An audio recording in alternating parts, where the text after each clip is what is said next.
Muhtaram ustozimiz Obidxon Qorakaga suiqasd qilinganining 1 yillik munosabati bilan mana shu maydonga to'plandik va biz Shvetsiya hukumatidan talab qilyapmiz. Mana shu jinoyatchilarni ushlashlikni, jazolashlikni va mavjud qonunlarga muvofiq o'sha adolatli jazosini olishligini talab qilyapmiz va umid qilamiz inshaalloh bu albatta oxiratda bu zolimlar uchun Alloh taoloning qo'ygan jazosi muqarrar va biz Karimov rejimining jinoyatlarini birisini dedim men, ya'ni Obidxon Qorakaga qilingan suiqasd Karimov rejimi tarafidan qilingan 20 yil davomida bo'layotgan O'zbekiston xalqiga va musulmonlarga bo'layotgan zulm, zo'ravonlik va jinoyatlarning bittasi, kattalaridan bittasi. Biz ana shu rejimning jinoyatlarini va shu 20 yil davomida qilgan jinoyatlari bu son sanoqsiz, buni hammasini sanashlik imkonsiz. Ana shularni ba'zilarini men bir hozir mana shu maydonda eslashim lozim deb topdim. Islom Karimov rejimni 20 yillik mana shu O'zbekiston Respublikasining boshqaruvi davomida eng ko'p zulm ko'rgan toifa albatta dindorlar. Dindorlarning turli xil toifalari bo'ldi. Albatta butun xalq zulm zarar ko'rdi. Asosiy ko'proq og'irlik dindorlar toifasiga tushdi. Biz mana bugun Obidxon Qorakaning qotillarini ushlab jazolashni talab qilib chiqar ekanmiz. Ayni damda Islom Karimov rejimining jallodlari tarafidan o'g'irlab ketib yo'q qilib yuborilgan Abdulla O'tayev, Abduvali Qori Mirzayev, Ramazon Matkarimovlarni va mana shu Obidxon Qorakaning o'g'li Husniddin Nazarov va yana boshqa biz bilmagan o'nlab balki yuzlab musulmonlarni ham eslashimiz kerak. Bu mana shu zolim rejimning jinoyatlaridan biridir. Yana shuningdek 20 yildan beri 1993-yildan beri O'zbekiston turmalarida yotgan Muhammad Rajab domlani va o'sha yillardan beri yana yotgan ko'plab diniy, siyosiy mahbuslarni ham eslash kerak. 20 yillab zindonda, turmada yotish, birodarlar, bu oson narsa emas. 20 yil bir inson umri. 20 yilda bir bola tug'ilsa agar 20 yoshga kiradi, katta yigit bo'ladi. Mana shu 20 yildan beri yotgan odamlar bor turmada. Hali uyiga bormagan, bola chaqasini ko'rmagan, mana bunday noinsoniy rejimning jinoyatlaridan biri.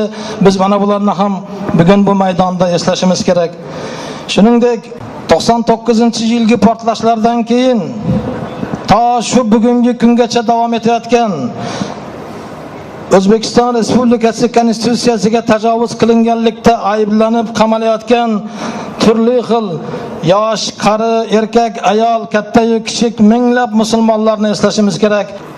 O'zbekiston rejimining jinoyatlari sifatida 2005-yilning 13-mayida Andijonda otib o'ldirilgan minglab fuqarolar, yosh, qarilar, erkaklar, ayollar va bolalarni ham eslash kerak.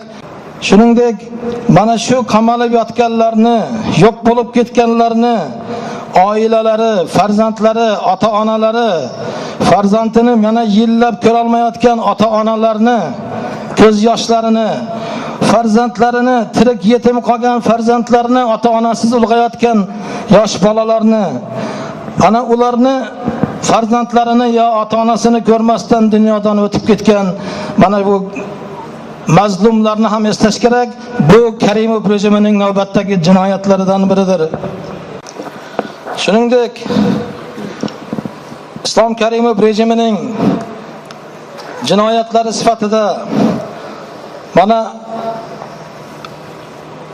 jurnalist Alisher Soipov otib ketilgan O'zbek rejimi tarafidan va Ivanovada o'tgan yili mana o'ldirilgan birodarimiz Fuat Rustam Xo'jayevni eslashimiz kerak.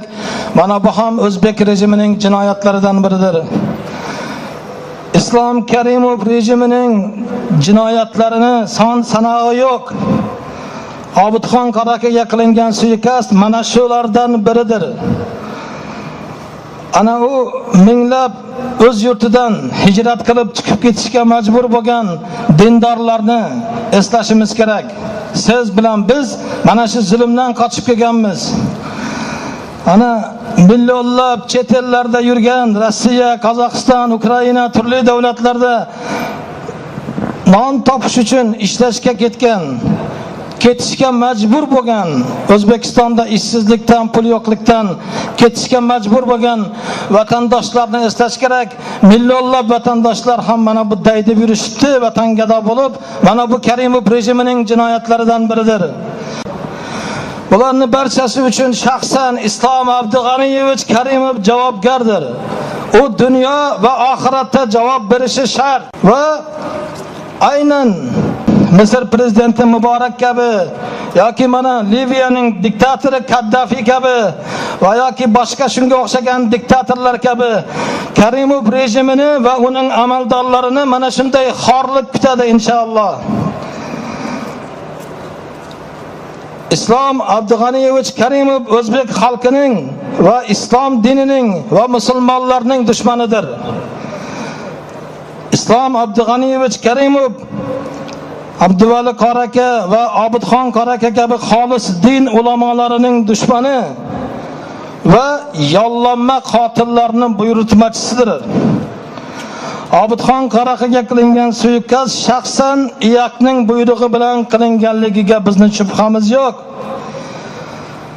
MXX kabi qonxo'r jallodlar tashkiloti bu suiqasdni uyushtirishganiga shubhamiz yo'q. Bu kabi jinoyatlar albatta vaqti keladi, ochiladi va inshaalloh shu dunyoni o'zida jazosini olacaklar va albatta oxiratda shaksiz shubhasiz bu zolimlarning jazosini olishligi.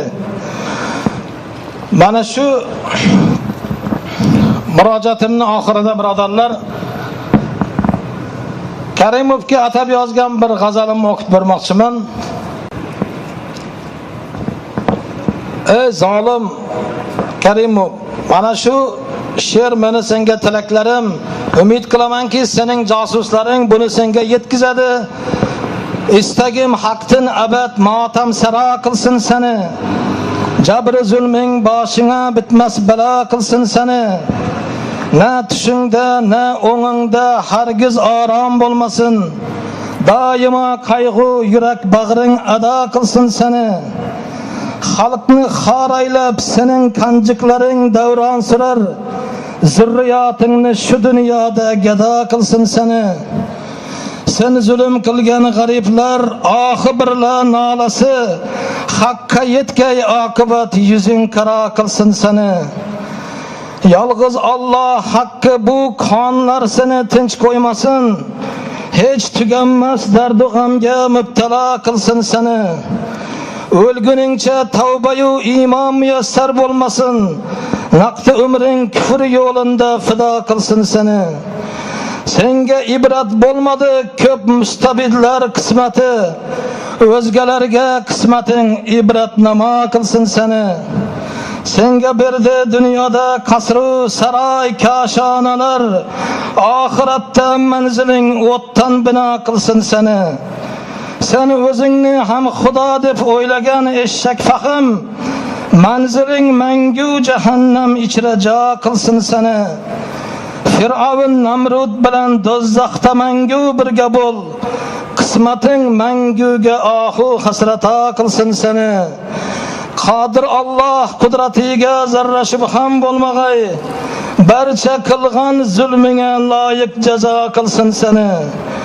Sahvi istaydir sana har ikki olamda jazo. Moli mulku toji taxtingdan judo qilsin seni.